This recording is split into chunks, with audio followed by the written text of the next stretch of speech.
36 முறை படிக்கணுமா? படிச்சா 7 மணி நேரம் ஆகும். நான் படிச்சிருக்கேன்.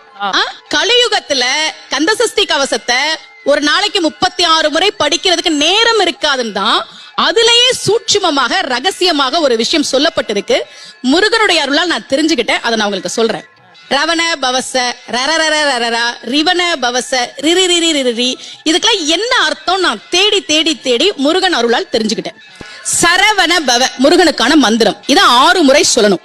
இப்ப சாவ தூக்கி பின்னாடி போட்டீங்கன்னா ரவண பவச, அத 6 முறை சொல்லணும். இப்ப ராவ தூக்கி பின்னாடி போட்டா வனப வசர, வாவ தூக்கி பின்னாடி போட்டா நபவ சரவ, இப்ப நாவ தூக்கி பின்னாடி போட்டா பவ சரவண, பாவ தூக்கி பின்னாடி போட்டா வசர வனப.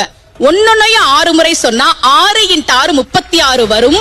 இப்படி சொன்னால் 5 நிமிஷத்துல சொல்லிடலாம். கந்த சஷ்டி கவசத்தை 36 முறை சொன்ன பலன் கிடைக்கும். 36 முறை படிக்கணுமா? படிச்சா 7 மணி நேரம் ஆகும். நான் படிச்சிருக்கேன்.